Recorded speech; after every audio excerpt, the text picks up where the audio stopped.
morning, my name is William Antonio Syaan. Today, as your teacher, I would like to present to you, to educate you guys, to teach you guys about simple present tense and passive voice. Today, I would like to pray before God to help us in learning simple present tense and passive voice. So He might give us the blessings and He might give us the knowledge to learn these subjects well. Okay, the first subject is simple present tense. Now, what is simple present tense? Simple present tense is actually a tense that many people might use when you are trying to describe something that is true in the present, to describe something that happens again and again, to describe something that is always true, to describe something that is fixed in the future, and most commonly to describe that is something happening currently. That is simple present tense. Now, you guys might say, what is the basic form of simple present tense? The simple present tense basic form is right here at the whiteboard. You can see here simple present tense. The basic form is subject, which is the actors in the sentence, plus verb 1 plus object. That is the positive sentence. And then the negative one is subject plus do plus does plus not plus verb 1 plus object. And the interrogative form is do or does plus subject plus verb 1 plus object plus interrogation mark.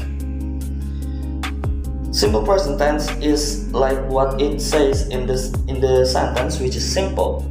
Its form is very simple and very basic. Now I will give you some example of simple present tense in the PowerPoint. The first example for simple present tense is for describing something that is true in the present. The example is, he lives in Berlin. He is the subject, lives is the verb, object is Berlin, while in is a preposition. To describe something that happens again and again, the example will be, she plays video games every weekend. The subject for this sentence is she.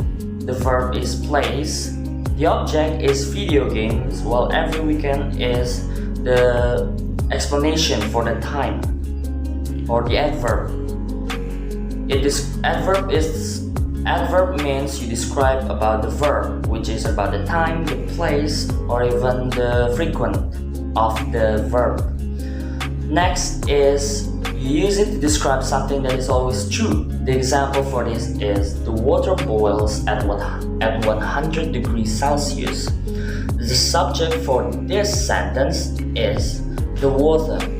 The verb for this is boils, and the predicate is 100 degrees Celsius.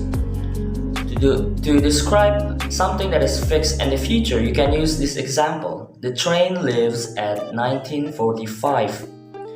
The train is the subject, leaves is the verb, and at 45 is the adverb for the train leaving. Next, we will discuss about passive voice. Passive voice is used when the focus is on the action. It is actually not really important about who or what is performing the action. Remember, you only use passive voice when you are focusing on the action. And another example of passive voice, if you see a sentence, is you can identify it with the actor is added in the end. And the verb in the passive voice is actually signaled by a form of to be. People might ask, what really is the function of passive voice, and why would you use passive voice while you can use active voice? Active voice is the sentences that I explained you earlier, which we use the simple present tense. Now, the function of passive voice is actually when you don't know who performs the action, and you can use the passive voice. For example, if you don't really know about who performs the action, you can use the passive voice. And then when you show interest in the object or the person that experienced the action. Maksud dari sini adalah ketika kamu memakai passive voice, kamu memakai passive voice tersebut saat kamu satu, tidak mengetahui siapa yang melakukan aksi tersebut, dua, memberikan kamu tuh lebih tertarik untuk menjelaskan tentang objek atau orang yang mengalami aksi tersebut. Formula dari passive voice itu ada subject. The subject here is object in active voice. Subject itu adalah objek yang digunakan saat kawan-kawan memakai active voice. Lalu ditambah dengan is, am, atau are, yaitu to be. Lalu juga ditambahkan past participle, lalu ditambahkan dengan by. In here we can see the formula of passive voice. Here you can see this is the positive, negative, and then interrogatives, and then negative interrogatives. Formula untuk positifnya yaitu subject plus be plus verb plus third verb plus preposition plus object and rest of the sentence.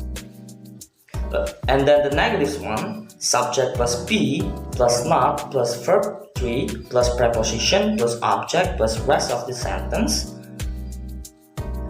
Dan juga untuk interrogatifnya atau untuk menanyakan yaitu memakai be tambah subject tambah not tambah verb 3 tambah object tambah rest of the sentence. ROTS itu maksudnya adalah rest of the sentence. Rest of the sentence itu kalimat sisanya.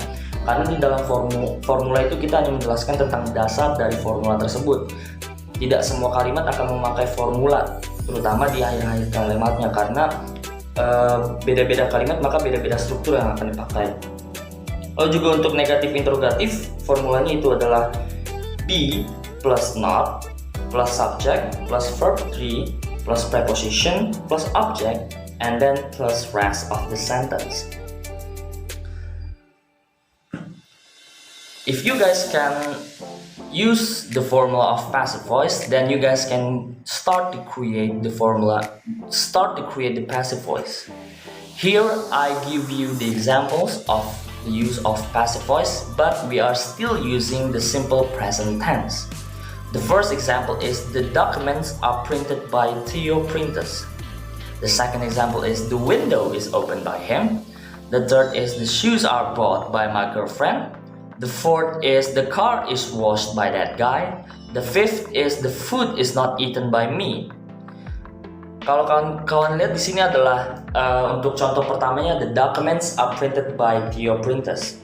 The documents itu kalau di active voice sebenarnya adalah objek, tapi kalau di passive voice subjek tersebut kita taruh di depan, lalu kita ganti menjadi subjek, yaitu the documents. Are printed itu adalah verbnya, verb di dalam kalimat tersebut. Lalu by Theo Printers adalah objeknya. Tapi kalau misalkan di active voice itu adalah subjeknya, tapi kita fokus kepada objek yang mengalami hal tersebut, makanya kita pindahkan. Sama untuk contoh kedua, yaitu the window is opened by him. The window itu adalah objek tadinya, tapi menjadi subjek. Open itu adalah verb dan him adalah subjek yang di active voice tapi menjadi objek ketika ditaruh di passive voice. Ketika melihat contoh-contoh dari passive voice ini, kita sebenarnya bisa melihat definisi dan juga kegunaannya itu terpakai. Ketika kita lebih tertarik kepada objek yang sedang mengalami perbuatan yang di dalam kalimat tersebut, maka kita akan memakai passive voice. Atau ketika kita lebih tertarik kepada objek yang sedang mengalami perlakuan di kalimat tersebut, maka kita juga akan memakai passive voice. Sekian penjelasan tentang passive voice lalu juga simple present tense. Semoga teman-teman semua bisa belajar dan juga memahami kedua materi tersebut. Yang pertama adalah simple present tense, Kalau kita ulas ulang lagi, review untuk akhir pelajaran ini, simple present tense adalah tense yang digunakan untuk describe something that is true in the present, describe something that happens again and again, dan yang paling penting adalah untuk mendeskripsikan kejadian yang terjadi benar-benar di saat ini. Lalu juga untuk passive voice itu digunakan ketika kita fokus kepada aksinya, bukan tentang siapa yang melakukan. Lalu juga kita bisa melihat passive voice itu dengan melihat aktornya yang sebenarnya diletakkan di active voice itu, dia diletakkan di akhir kalimat. Lalu juga verbnya itu diawali dengan form of to be. Nanti contohnya akan ada di PPT dan juga simple present tense untuk semuanya. Terima kasih, semoga pelajaran ini berguna untuk kita semua. Terima kasih.